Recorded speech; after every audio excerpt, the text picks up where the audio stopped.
जय हिंद दोस्तों। हर एक संकट का हल होगा, वो आज नहीं तो कल होगा। माना कि है अंधेर बहुत और चारों ओर नाकामी है। माना कि थक के टूट रहे और सफ़र अभी दूरगामी है। जीवन की आपाधापी में जीने का ठिकाना छूट गया। माना कि थक गए सपनों का नींदों में आना छूट गया। माना कि हिम्मत टूट गई, आँखों में निराशा छाई है। माना कि चांद पर ग्रहण है और रात अभी गहराई है। श्री कृष्ण ने साफ कहा है कि बस कर्म तुम्हारा कल होगा, और कर्म अगर सच्चाई है तो कर्म कहाँ निष्फल होगा। हर एक संकट का हल होगा, वो आज नहीं तो कल होगा। लोहा जितना तपता है उतनी ही ताकत भरता है। सोने को जितनी आग लगे वो उतना प्रखर निरखता है। हीरे पर जितनी धार लगे वो उतना खूब चमकता है। मिट्टी का बर्तन पकता है तब धुन पर खूब खनकता है। सूरज जैसा बनना है तो सूरज जैसा जलना होगा। नदियों सा आदर पाना है तो पर्वत छोड़ निकलना होगा। हम आदम के बेटे हैं, क्यों सोचें सरल राह होगी। कुछ ज़्यादा वक्त लगेगा पर संघर्ष ज़रूर सफल होगा। आइए इसी मोटिवेशनल कोट के साथ हम लोग अपनी वीडियो को आगे बढ़ाते हैं। देखिए, हम लोग बात कर रहे थे लाइन ग्राफ की, और आप सब जानते हैं कि लाइन ग्राफ की हम लोग पहले एक वीडियो दे चुके हैं और उसमें हम लोगों ने लाइन ग्राफ के बिल्कुल बेसिक को समझा था। जहाँ तक मेरी उम्मीद है आप लोगों को लाइन ग्राफ के बारे में सारी चीज़ें समझ में आ चुकी होंगी। आज हम लोग जो लाइन ग्राफ के बारे में समझेंगे वो सिर्फ एक प्रैक्टिस क्वेश्चन हम लोग लगाएंगे, जिससे कि अगर कुछ भी आपको थोड़ी बहुत भी कन्फ्यूज़न है तो उस कन्फ्यूज़न को इस वीडियो के माध्यम से सॉल्व किया जा सके और आपको बेहतरीन तरीके से सारे डाउट क्लियर हो सके। चलिए वीडियो को आगे बढ़ाते हैं, और आगे बढ़ने से पहले चैनल को सब्सक्राइब करना ना भूलें। देखिए फ्रेंड्स, लाइन ग्राफ की हम लोग चर्चा कर रहे थे और लाइन ग्राफ को लेकर आपका पहला सवाल आपके सामने आपको बोर्ड पर दिख रहा होगा। पहला सवाल आपको क्या कह रहा है ये ज़रा देखिए। पहला सवाल जो है, सबसे पहले हम इसके निर्देश को पढ़ते हैं कि इसमें सवाल में क्या निर्देश, क्या इंस्ट्रक्शन आपको दिए गए हैं। इसमें कहा गया है कि निम्न रेखा आलेख, रेखा आलेख वही लाइन ग्राफ होता है। इसमें 4 विभिन्न शहर में एक कंपनी के कर्मचारियों की संख्या दर्शाता है। आरेख का अध्ययन कीजिए और निम्न प्रश्नों के उत्तर दीजिए। सभी मान 500 के गुणज में दिए गए हैं, यानी जितने भी मान यहाँ पे दिए गए हैं वो सब 500 के मल्टीपल हैं। गुणज का मतलब क्या होता है? मल्टीपल है। ठीक है, देखिए जरा अगर आप ग्राफ को सही से देखेंगे तो इसमें कर्मचारियों की संख्या आपको दी गई है। कर्मचारी 2 वर्ग में है, एक महिला वर्ग है और एक पुरुष वर्ग है। महिला कर्मचारी की अगर बात करते हैं तो उसको दिखाने का तरीका आपको देखिए कि गोल सर्किल में दिखाया गया है, वहीं पुरुष कर्मचारियों को आपको स्क्वायर सर्किल में, स्क्वायर में दिखाया गया है। ठीक है, यहाँ पे देखिए जो आपकी एक्स एक्सिस है वहाँ पे आपको शहर दिख रहे होंगे। 4 शहर आपको दिए गए हैं, जैसा कि निर्देश में भी कहा गया था। मुंबई है, पुणे है, दिल्ली है और बेंगलुरु है। वहीं अगर हम लोग वाई एक्सिस की बात करें तो वाई एक्सिस में हमें कर्मचारियों की संख्या को दिखाया गया है, और जो कर्मचारियों की संख्या है वो आप देखेंगे 0 से 1000, 2000, 3000, 4000, तो आपको 500 के गुणज में ये संख्याएं दिख रही हैं। वहीं अगर हम बात करते हैं तो हमें 2 लाइन चलती हुई दिखाई दे रही है इस ग्राफ में। एक लाइन जो कि हमें मेल कर्मचारियों यानी कि पुरुष कर्मचारियों को दिखा रही है, और एक लाइन जो हमें महिला कर्मचारियों को दिखा रही है। तो ये डेटा है, डेटा को किस तरीके से भी आपको रिप्रेजेंट करके दे सकता है। मैंने आपसे पहले ही इंस्ट्रक्शन, जब हम लोगों ने पहले ही चर्चा की थी पैट को लेकर, जब हमने पहली श्रृंखला बनाई थी, पहले ही डीआई को जब समझा था, तो हमने वहाँ पे कहा था कि कुछ नहीं, महज बस डेटा का रिप्रेजेंटेशन है। डेटा को रिप्रेजेंट करने का तरीका है। डेटा को आपको तरह तरह से रिप्रेजेंट करके दिया जाएगा, उस डेटा से बनने वाले सवाल आपसे पूछे जाएंगे। आपका बस काम यही होगा कि जो डेटा आपको दिया जा रहा है आप उस डेटा को बखूबी अच्छी तरीके से समझें, देखें, परखें, और फिर आगे जो क्वेश्चन दिए जाएं उनको आप सॉल्व करें। सॉल्व करने का भी कोई ज़्यादा हाई फाई तरीका नहीं होता है। सिंपली आपसे पूछे जाने वाले जो क्वेश्चन है वो या तो आपसे परसेंटेज पूछ लिया जाएगा, जनरल की परसेंटेज कैसे निकालते हैं, आपसे औसत पूछा जा सकता है, आपसे रेशियो पूछा जा सकता है। ठीक है, तो ज़्यादा वीडियो को ना बढ़ाते हुए हम लोग चर्चा करते हैं, पहले क्वेश्चन की तरफ मूव करते हैं। पहला क्वेश्चन आपको आपके बोर्ड पर दिख रहा होगा। देखिए पहला क्वेश्चन क्या कह रहा है। पहला क्वेश्चन आपसे कह रहा है कि 4 शहरों में जो 4 शहर ही थे, मुंबई, पुणे, दिल्ली और बेंगलोर। तो 4 शहरों में महिला कर्मचारियों की औसत संख्या क्या है, यानी हमें यहाँ से महिला कर्मचारियों की औसत संख्या निकालनी है। आप लोग जानते हैं हम लोग पहली वीडियो से औसत निकालते आ रहे हैं, तो मुझे नहीं लगता है आपको यहाँ पे औसत बताना पड़ेगा कि औसत कैसे निकाला जाता है। तो सिंपल सवाल है, बस यहाँ पे आपको जो डेटा दिया गया है उस डेटा को बहुत आसानी से और बहुत ही गहराई से देख के चलना है। पहले सवाल का जो डेटा है वो आपसे क्या कह रहा है कि 4 शहरों में महिला कर्मचारी, आप देखेंगे कि पहले मुंबई में महिला कर्मचारी कितनी दी गई हैं, मुंबई में महिला कर्मचारी है 4500। वहीं पुणे में अगर हम महिला कर्मचारी की बात करें तो पुणे में महिला कर्मचारी हैं 6000। वहीं अगर हम बात करें दिल्ली में तो दिल्ली में महिला कर्मचारी हैं 2000। और अगर हम बात करें बेंगलुरु में तो बेंगलुरु में महिला कर्मचारी हैं 6000। यहाँ हमसे पूछा गया है इनका क्या, औसत। तो औसत निकालने के लिए आपको सबको पता है कि जो भी आंकड़े दिए गए हैं हम इन सबका क्या करेंगे, योग करेंगे, यानी इनको जोड़ेंगे। जब हम इनको जोड़ेंगे तो आपको साफ साफ दिख रहा है कि इसका सम जो होगा वो कितना होगा, 6 4 10 2 12 6 18, यानी 18,500, यही इनका क्या है, योगफल है। यानी इन चारों शहरों में काम करने वाली कुल महिलाएं कितनी हैं, 18,500 हैं। वहीं शहर कितने थे, 4 थे, तो भाग हम किससे देंगे, 4 से देंगे। तो इनका औसत जो निकल के आएगा वो कितना निकल के आएगा, तो आप 4 से भाग देंगे तो ये देखिए जरा, 4 चौकू 16, कितना बचा 2, 4 छिंग 24, कितना बचा 1, 4 दूनी 8, कितना बचा 2, 4 पंचे 20, तो ये 4625 यही हमारा क्या होगा, महिला कर्मचारियों का औसत होगा। ठीक है, तो आई होप आपको इस सवाल में कोई भी समस्या नहीं रही होगी। बस यहाँ पे आपको क्या देखना है, आपको यहाँ पर डेटा को देखना है कि डेटा किस तरीके से आपको दिया गया है और आपको डेटा किस तरीके से कलेक्ट करके अपने क्वेश्चन को सॉल्व करना है। ठीक है फ्रेंड्स, आइए फ्रेंड्स देखते हैं हम लोग अगले सवाल की तरफ मूव करते हैं। जो आपसे अगला सवाल कह रहा है, आपको दिख रहा होगा बोर्ड पर क्या कह रहा है कि कंपनी के पुरुष कर्मचारियों की कुल संख्या 4 शहरों में कंपनी के कर्मचारियों की कुल संख्या का कितने प्रतिशत है। देखिए कंपनी कितनी है, 4 शहर हैं। कंपनी में पुरुष कर्मचारियों की अगर हम लोग बात करें तो 4 शहरों में काम करने वाले कुल पुरुष कर्मचारी सबसे पहले हमें निकालने होंगे। तो देखिए मुंबई में कुल कितने पुरुष कर्मचारी थे, तो आप कहेंगे 5500, दिख रहा होगा आपको। पुणे में कितने थे, तो आप कहेंगे पुणे में है 4000 पुरुष कर्मचारी पुणे में हैं। दिल्ली में 9500 पुरुष कर्मचारी हैं। और वहीं अगर हम बात करें बेंगलुरु में तो बेंगलुरु में 8500 पुरुष कर्मचारी हैं। इनका सबसे पहले क्या करना होगा, योग करना होगा, क्योंकि क्वेश्चन में हमसे कह ही रहा है वह कि कुल संख्या, ठीक है ना, इन 4 शहरों में काम करने वाले कुल पुरुष कर्मचारी। तो कुल पुरुष कर्मचारी कितने हैं, इनको हम जोड़ लेंगे। 0 का 0 आएगा, 0 का ये भी 0 आएगा, 5 5 10 5 15 की 5 हासिल लगा 1, 5 5 10 10 8 18 18 9 27, यानी ये आएगा 27500। देखिए पिछला सवाल जो हमने किया था वहां से 18500 ये महिलाओं की संख्या थी, इसको मैंने यहाँ पे नोट डाउन कर बनाए रखा, हटाया नहीं है। यहाँ अगले सवाल की तरफ जब हम मूव कर रहे हैं तो हमने यहाँ पे निकाला है पुरुष कर्मचारी की संख्या कितनी निकली है, 27500।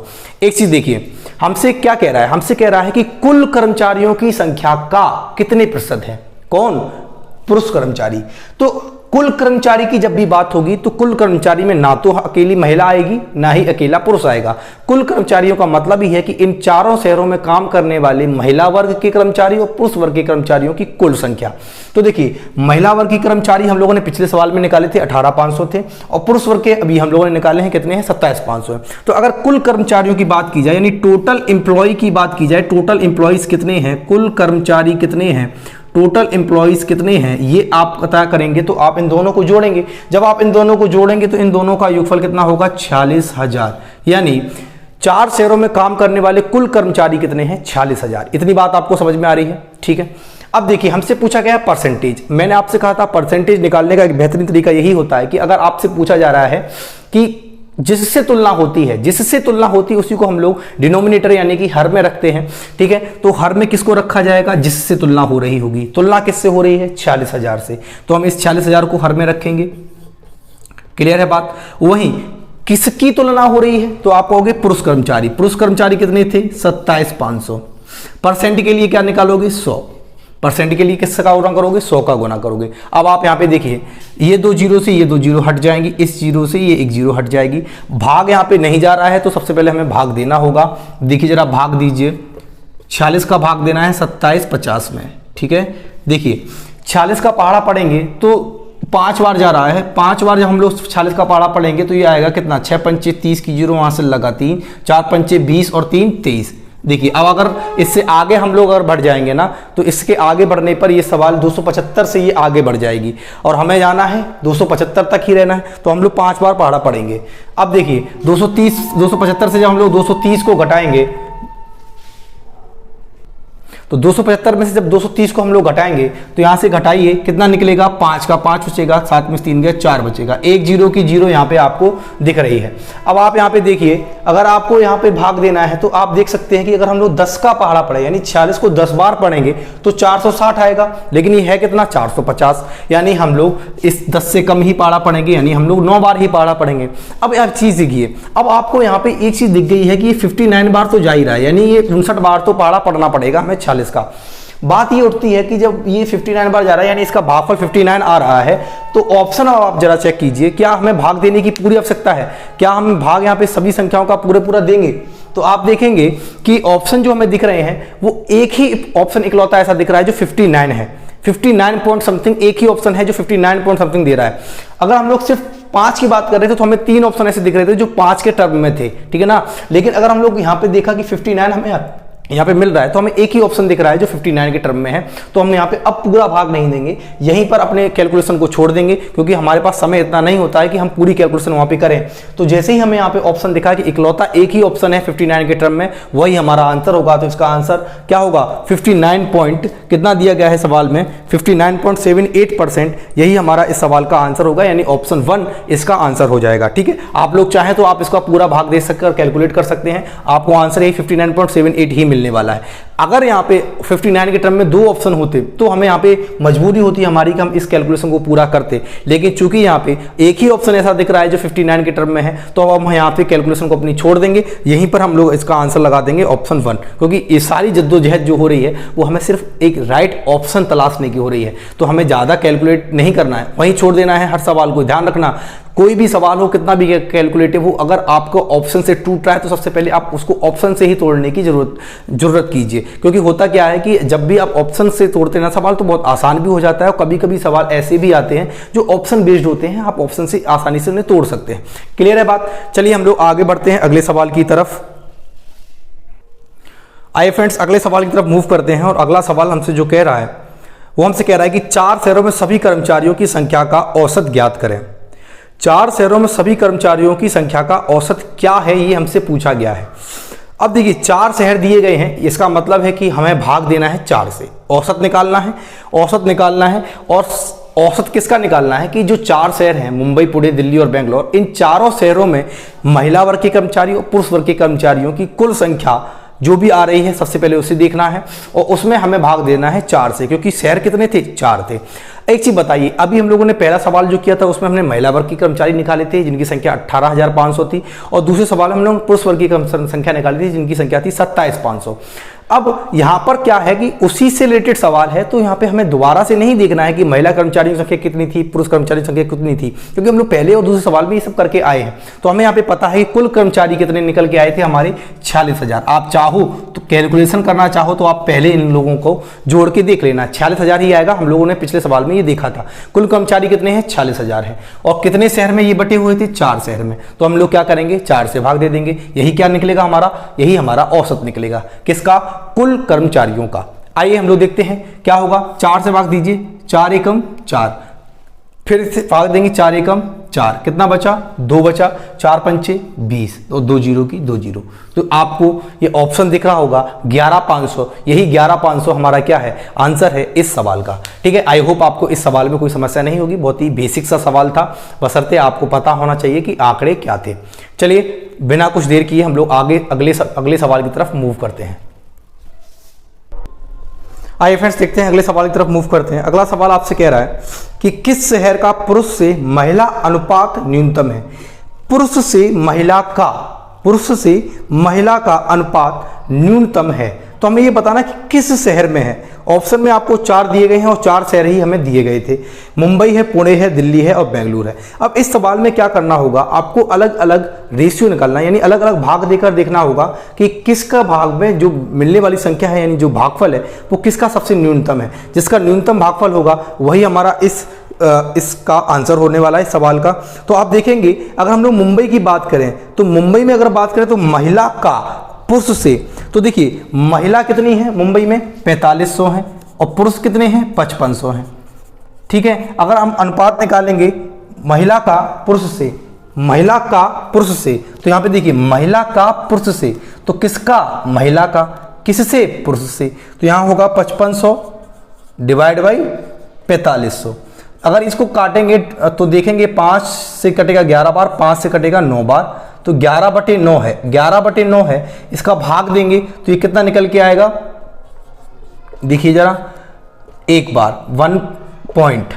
ठीक है, कितना बचा 2 बचा, दशमलव लगाया 0 हुआ, तो 9 दूनी 18, 9 दूनी 18, 2 बचा, ऐसे ही चलता रहेगा। तो 1.22 ये होगा पहले का, यानी ये जो मुंबई है, मुंबई में जो रेशियो निकल के आया है महिला का पुरुष से वो कितना निकल के आया है 1.22। अब हम लोग देखें आगे पुणे का, पुणे का जब भी देखेंगे तो देखेंगे पुणे का कितना आ रहा है, तो महिला कितनी थी, महिला थी 6000 और पुरुष कितने थे 4000। तो यहाँ पे भाग देंगे, देखेंगे जरा 3 0 से 3 0 जाएंगे, 2 दूनी 4, 2 तिया 6, 2/3, 2/3 का भाग देंगे तो 3 का भाग लगाना है 2 में, तो ये पॉइंट लग जाएगा, क्योंकि पहले ही से हमें पता है कि 3 का जब भाग 2 में देंगे तो भाग तो जाने वाला है नहीं। इसका मतलब है हम क्या करेंगे, पॉइंट लगाएंगे, पॉइंट लगाएंगे तो 0 बढ़ेगा, तो 3 6 18, फिर कितना बचा 2, फिर 0 आ गया, 3 6 18। इसका मतलब क्या है, ये ऐसे ही भाग चलता रहेगा, 0.66 इससे यहाँ से निकल के आएगा 0.66।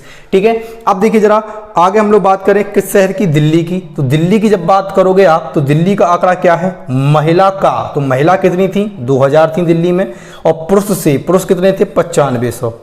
ठीक है, तो यहाँ तो आपको साफ साफ दिख ही रहा है कि कितना भाग जाने वाला है। देखिए जरा 5 से पहले इसको काट लीजिए, 5 एकम 5 और 4 बचेगा, 5 9 45 और 5 चौको 20, यानी कि 19/4 है। तो ये दिख ही रहा है आपको कि पहले ही भाग जब जाएगा तो 4 चौको 16, तो 4 दशमलव कुछ आएगा, आएगा ना कि नहीं आएगा बताइए, अरे बताइए हाँ, ठीक है ना। तो कितना आएगा 4 दशमलव आएगा, 4 दशमलव में आएगा तो ये तो बड़ा आंकड़ा हो गया। तो जरूरी नहीं है आप इसको पूरा सॉल्व करें, क्योंकि ये देखिए ये 1.22 था, ये 0.66 है, हमें न्यूनतम निकालना है ना कि मैक्सिमम निकालना है। अगर हमसे मैक्सिमम पूछता तो हम इसको पूरा सॉल्व करते, लेकिन यहाँ पे हमें न्यूनतम निकालना है। तो जो जितना पूछा जाए ना आपसे सवाल में सिर्फ उतना ही करना है अगर आपको समय बचाना है। तो देखिए यहाँ पे 4 पॉइंट आ रहा है तो इसको यहीं पर छोड़ देना है। अब ये देखिए चौथा शहर जो दिया गया है मुंबई, मुंबई की बात करते हैं तो हो गया था, पुणे हो गया था, दिल्ली हो गया था। बेंगलोर की बात कर लेते हैं, बेंगलोर की जब भी आप बात करोगे तो ये कितना हो जाएगा, तो बेंगलोर भी जब बात करोगे तो महिला कर्मचारी नीचे रखी जाएंगी, कितनी थी 6000 और पुरुष कर्मचारी कितने थे 8500। अब देखिए 2 0 से 2 0 कट जाएंगी और ये काटेंगे 5 से एक बार चला जाएगा, 5 एकम 5 कितना बचा 3, 5 7 35 और 5 का एकम 5 एकम 5, 5 दूनी 10, 12.60 होता है। तो देखिए 17/12 हुआ। इसका भी आप देखोगे ना तो 12 का भाग लगा लो 17 में, एक बार तो जाने वाला है क्योंकि साफ साफ दिख रहा है 17 बड़ा होता है किससे 12 से। तो 12 एकम 12 कितना बचेगा 5। अब हम लगाएंगे यहाँ पे दशमलव, तो कितना हो जाएगा 50। अब देखिए 12 एकम 12 50 हो गया। अब यहाँ पे देखेंगे पॉइंट लगाएंगे। तो अब एक चीज समझ लीजिए, हमसे न्यूनतम पूछा गया है, आप चाहो तो इसको आगे कैलकुलेट कर सकते हो, लेकिन कोई जरूरत है नहीं यहाँ पे। क्यों जरूरत नहीं है इसकी, इस कैलकुलेशन की, तो वो आप समझिए कि देखिए पहला हम लोगों ने शहर देख लिया है मुंबई, 1.22 यहाँ से रेशियो निकल के आ रहा था। पुणे का निकल के आ रहा है 0.66, दिल्ली का था 4 दशमलव में, और बेंगलोर का निकाला है तो 1 पॉइंट समथिंग आ रहा है, 1 पॉइंट समथिंग आ रहा है। एक चीज समझिए, जब हमने अगर पहला ऑप्शन देखा था ना तो 1.22 था, ठीक है। दूसरा ऑप्शन पुणे का जब हम लोगों ने देखा, जब हमने पुणे को निकाला तो 0.66 आया। दिल्ली का जैसे ही निकाला तो 4 दशमलव में आया, हमने छोड़ दिया क्योंकि हमें न्यूनतम से मतलब, हमें मैक्सिमम से मतलब नहीं है। यहाँ पे जैसे ही 4 दशमलव आया हम समझ गए ना कि ये 0.66 से तो बड़ा होने वाला है, क्योंकि सबसे न्यूनतम जो अभी तक हमें मिला था ना वो पुणे का मिला था 0.66। इसके अलावा जैसे ही हमने दिल्ली का निकाला वो 4 दशमलव निकल के आया। इसका मतलब है कि ये तो आंसर होने वाला नहीं है, तो हमने पूरा कैलकुलेट नहीं किया, ठीक है। ऐसे ही बेंगलुरु में जब हम लोग गए तो जैसे ही 1 पॉइंट आया हम समझ गए कि ये पुणे वाले आंकड़े से ज्यादा है, और हमें ज्यादा से मतलब है ही नहीं, हमें मतलब किससे, सिर्फ कम से है, न्यूनतम से। और न्यूनतम किस शहर का निकल के आ रहा है, तो वो पुणे का निकल के आ रहा है। तो देखिए कुछ सवाल ऐसे होते हैं जहां पे आपको कैलकुलेशन देखने को मिलेगी। अब बात यही है कि आपको कैलकुलेशन पूरी नहीं करनी है, बस कैलकुलेशन से जितनी जल्दी से आपको निकलना है वो आपका एक्सपीरियंस होगा। प्रैक्टिस जब आप सवालों करेंगे तब आप समझ पाएंगे कि हमें कितनी जल्दी इस कैलकुलेशन से बाहर निकलना है। हमसे जैसे इस सवाल में दिया गया था तो इसमें यही था कि हमें हर एक ऑप्शन को तलाशना था कि कहीं ऐसा ना हो कि 4 ऑप्शन जो दिए गए। अब आप इसमें ऑप्शन में भी देखेंगे ना तो जो पुणे है ना, वो पुणे जो शहर दिया गया है वो आपको आखिरी ऑप्शन में दिया गया है, बिल्कुल आखिरी चौथा ऑप्शन आपको दिया गया है। यानी अगर आप बाई ऑप्शन एलिमिनेट करना चाहते हैं ना तब भी आपको क्या करना होता, ऊपर के 3 ऑप्शन से गुजरना पड़ता। तो आप यहां पे एक चीज समझिए कि जब आपसे यहां पे कहा गया है कि हमें न्यूनतम चाहिए तो आपको माइंड में बस इतना रखना है कि हमें यहाँ पे न्यूनतम आंकड़े से मतलब है, यानी जो भी भाग देने के बाद जो भागफल हमारा मिलेगा वो न्यूनतम किस शहर में आ रहा है, बस हमें ये देखना है। जहां पे भी वो मैक्सिमम मिलने लगेगा ना हम उसको पूरा कैलकुलेट करेंगे ही नहीं, हम उसको वहां से निगलेक्ट कर देंगे, छोड़ के चले जाएंगे। ठीक है, जैसे ही हमने मुंबई का निकाला था 1.22 था तो यहाँ हमारी मजबूरी थी आगे शहर की तरफ चलना, क्योंकि हमारे पास अभी एक ही शहर का आंकड़ा आया था 1.22। जैसे ही हम पुणे की तरफ गए तो ये 0.66 निकल के आया। अब हम लोग देखेंगे जैसे ही हम लोग गए दिल्ली की तरफ तो दिल्ली का जैसे ही हमने देखा कि ये 19/4 है, यानी 4 से बड़ी संख्या निकल के आ रही है, वो भी 19, यानी हम भाग देंगे ना तो 4 चौको 16, 16 से भी बड़ी संख्या है, यानी कि 4 पॉइंट कुछ आएगा। तो हमें इसे पूरा कैलकुलेट करना ही नहीं है, हम इसको तुरंत छोड़ के आगे बढ़ गए। हमने चेक किया कि ऐसा तो नहीं कि बेंगलुरु का मान पुणे के मान से भी कम हो, क्योंकि हमें न्यूनतम से मतलब था। लेकिन जैसे ही हमने बेंगलुरु का मान निकाला तो 1 पॉइंट समथिंग आया और हमारा पुणे का मान 1 पॉइंट में भी नहीं था, 0.66 था, यानी सबसे कम जो है वो पुणे का है। तो हमारा आंसर क्या होगा, पुणे। क्लियर है इतनी बात? तो हम लोग पुणे का आंसर होगा इस सवाल का। तो आई होप आपको इस सवाल को बहुत अच्छी तरीके से समझ में आया होगा। अब हम लोग इस लाइन ग्राफ के अगले सवाल की तरफ मूव करते हैं। आइए फ्रेंड्स, अगले सवाल की तरफ मूव करते हैं और ये इस वीडियो का आखिरी सवाल होगा। इस सवाल का भी आखिरी सवाल है ये, ठीक है ना, क्योंकि ये जो चार्ट दिया गया है उसमें आपसे कहा था अमूमन 5 सवाल ही बनते हैं, तो 5वां सवाल हम लोग ये सॉल्व करने जा रहे हैं, इस चार्ट से रिलेटेड है। देखिए क्या कह रहा है कि बेंगलोर में कंपनी की कुल कर्मचारियों का चारों शहरों में कंपनी कुल कर्मचारियों से अनुपात क्या है। हमसे रेशियो पूछा गया है। हमने कहा था आपसे पूछा जाएगा औसत, आपसे पूछा जाएगा परसेंटेज, आपसे पूछा जाएगा रेशियो। तो परसेंटेज भी पूछ लिया एक सवाल में आपसे एवरेज भी पूछ लिया, और इस एक सवाल में आगे आपसे क्या पूछ रहा है, रेशियो। यही बचा था तो बस उसने ये भी पूछ लिया आपसे। देखिए जरा, आपसे कह रहा है कि बेंगलोर शहर देखेंगे, ठीक है, देख लिया हमने। बेंगलोर में कंपनी के कुल कर्मचारी, जब कुल कर्मचारी की बात कर रहा है ना तो बेंगलोर में हमें महिला कर्मचारी को भी कंसीडर करना है और हमें मेल कर्मचारी यानी कि पुरुष कर्मचारियों को भी कंसीडर करना है। कुल कह रहा है तो दोनों को हमें जोड़ देना है। जब जोड़ेंगे तो 0 0 और 5 और 8 6 14 होता है, तो 14,500, यानी कि बेंगलोर में कंपनी के कुल कर्मचारी कितने निकल के आ रहे हैं, 14,500। वही कह रहा है, आगे क्या कह रहा है, कुल कर्मचारियों का चारों शहरों में कंपनी के कुल कर्मचारी। तो देखो, चारों शहरों में कंपनी कुल कर्मचारी हम लोग पहले भी निकाल चुके थे और हमें वो डेटा अभी भी पता है कि वो कितना था, 46,000, ठीक है ना। तो यहां से हमारी कैलकुलेशन बचेगी, क्योंकि अगर आप चारों शहरों के कर्मचारी फिर से जोड़ने लग जाएंगे ना तो आना तो 46,000 ही है, और आप तीसरे सवाल में इसको सॉल्व भी कर चुके हैं, 46,000 के बारे में हम लोग जान चुके हैं, ठीक है ना। तो अब देखिए जरा, हमसे पूछ रहा है कि अनुपात निकालना है। क्या निकालना है, रेशियो निकालना है। निकालिए जरा रेशियो, 14,500, और रेशियो निकालना है तो बटे किससे, 46,000 से। निकालिए जरा रेशियो क्या होगा, 2 0 से 2 0 उड़ गई। अब देखिए जरा, अब यहाँ पे हमें काटना है तो देखो किससे कटता हुआ दिख रहा है आपको, 5 से कटता हुआ दिख रहा है। काट लो जरा 5 से, 5 एकम 5 दूनी 10, कितना बचेगा, 4 बचेगा। 5 निम 45, 29 बार कटेगा। यहाँ देखिए 5 निम 45, कितना बचा, 1 बचा, और 5 दूनी 10, 29 और 92, ठीक है। क्या ये अभी भी कट रहा है किसी संख्या से, 29 और 92 क्या अभी भी किसी संख्या से कट रहा है, नहीं। अब आप देखेंगे ना 29 और 92 वह छोटी से छोटी संख्या हमें यहाँ पे मिल गई जो अब किसी से भी नहीं कटेंगी। यानी अब अगर हम 29 और 92 का एचसीएफ लेना चाहें तो 1 ही आएगा, इसके अलावा कोई भी संख्या इनसे कॉमन होने वाली नहीं है। और हम लोगों ने रेशियो की डेफिनेशन को समझा था कि रेशियो की डेफिनेशन क्या होती है, रेशियो की डेफिनेशन ही वही होती है कि वह छोटी से छोटी दो संख्याएं जिनसे कॉमन सिर्फ एक हो सके, यानी कुछ भी कॉमन ना लिया जा सके सिवाय 1 के, या जो किसी भी संख्या से ना कटे सिवाय 1 के, वही हमारी क्या होती है, रेशियो होती हैं। तो आप देखेंगे 29 और 92 वह दो संख्याएं हैं जो 1 के अलावा किसी भी संख्या से नहीं कटेंगी। आप आजमा लेना, ठीक है ना। तो इसका जो रेशियो आएगा वो कितना आएगा, 29:92। यही हमारा पहला ऑप्शन में दिया गया है और यही हमारे इस सवाल का क्या होगा, आंसर होगा कितना, 29:92। आई होप आपको ये सवाल में कोई समस्या नहीं रही होगी। तो लाइन ग्राफ को लेकर हम लोगों ने 2 वीडियो में लाइन ग्राफ को पूरा पोस्टमार्टम किया है, पूरी अच्छी तरीके से समझा है। देखिए पहला जो वीडियो आया था लाइन ग्राफ का वो बहुत सिंपल सवाल था, उसमें सिर्फ एक ही डेटा दिया गया था, एक ही लाइन चली थी। ठीक है, यहाँ पे आपने देखी होगी कि 2 लाइन पर बेस सवाल था, यानी कि 2 वर्ग थे, एक महिला वर्ग था, एक पुरुष वर्ग था। महिला वर्ग के आंकड़े एक अलग लाइन में चल रही थी, उसको रिप्रेजेंट करने का सिंबल भी हमें दिया गया था कि उसको सर्किल में रिप्रेजेंट किया गया था। वहीं पुरुष कर्मचारी की जब हम लोग बात कर रहे थे तो पुरुष कर्मचारियों को भी एक अलग डेटा दिया गया था, उनको हम लोगों ने स्क्वायर में डिनोट किया था, स्क्वायर में रिप्रेजेंट किया था। तो आपने देखा होगा कि डेटा चाहे कैसे भी आपको रिप्रेजेंट करे, पूछे जाने वाले सवाल वही बेसिक से सवाल होते हैं। या तो आपसे इनसे परसेंटेज पूछ लेगा, या आपको रेशियो पूछ लेगा, या आपको पूछ लेगा कि औसत क्या है। ठीक है, तो बात यह है कि घुमा फिरा के पूछे जाने वाली चीजें वही जनरल बेसिक चीजें ही हैं, बशर्ते डेटा को रिप्रेजेंट करने का तरीका बदल रहा है। सर्किल में दिखाया, बार में दिखाया, अब यहां लाइन में दिखा रहे हैं।